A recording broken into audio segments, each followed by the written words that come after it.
Assalamu alaikum wa rahmatullahi ta'ala wa barkatu masu kallon mu a wannan tasha mai albarka ta Auren So TV.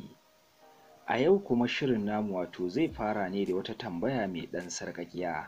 Amma kuma idan kuna tare da mu wannan shiri za mu yi ƙoƙari mu warware ta. Wannan tambaya ba kowace tambaya ba ce illa tambaya a yayin da saurayi ko kuma budurwa suka isa aure. Kowanne daga cikinsu zai ringa ayyana cewa to na isa aure yanzu. A matsayina na mace kenan, ko kuma ni a matsayina na miji na isa aure, to amma wa zan aura? Wa zan aura wannan tambaya ce da take tsayawa a zuciyar iyayen su kansu na mazaje ko kuma iyaye na ɓangaren mata kenan. Domin kowanne daga cikin waɗannan guda biyun iyayensu na buƙatar cewa su ga sun samu abokin zama na gari. To gaskiyar lamari su kansu wato 'yan mata ko kuma su samarin lallai ya kamata su tsaya tsayin daka su tunani su nazari, domin a wannan lokacin yana da kyau kowannensu ya tsaya ya yi tunanin ya ga cewa wane ne wanda idan na aura za mu zauna lafiya.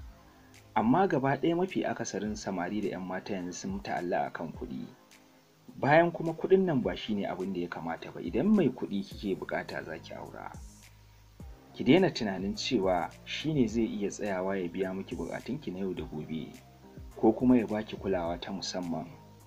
Idan maganar kuɗi kike yi, wannan bawan Allah da kike kallonsa a jikin wannan talabijin yakan ɗauki tsawon lokaci har na shekara ɗaya ba tare da ya samu lokacin da zai zauna ya huta ba. A koda yaushe yana fama ta yanda zai kula da harkokin kasuwancinsa. To kin ga 'yar uwa ke da kike so a ringa kulawa da ke?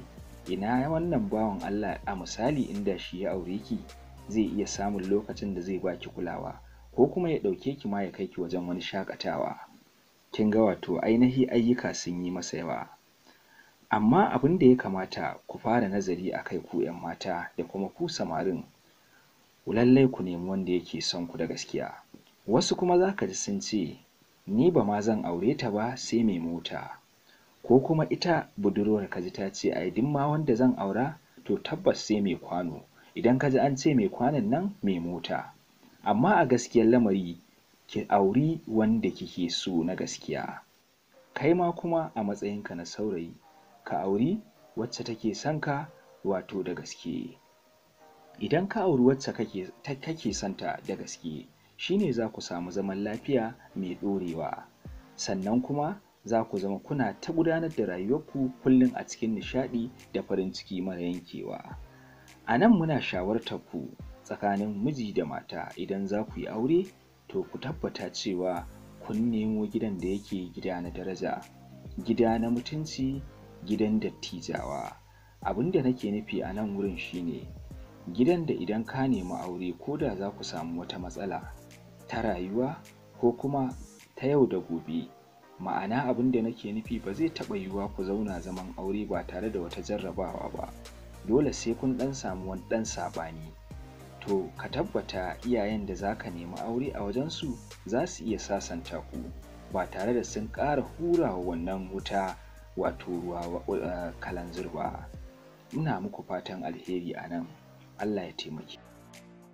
A ƙarshe kuma muna ƙara jan hankalin samari da 'yan mata duk lokacin da za su nemi aure su daure su nemi shawara a wajen iyayensu, domin su iyayen nan namu suna iya hango abin da mu ba ma iya hangowa. Wannan shine yake ba da wato dama mutum ya auri wanda za su yi zaman lafiya na har abada. Muna godiya a gare ku masu kallon mu a wannan tasha ta Auren So TV. Ku yi subscribe domin samun shirye-shiryenmu a nan gaba masu ƙayatarwa tare da ilmantarwa da nishaɗantarwa. Mun gode.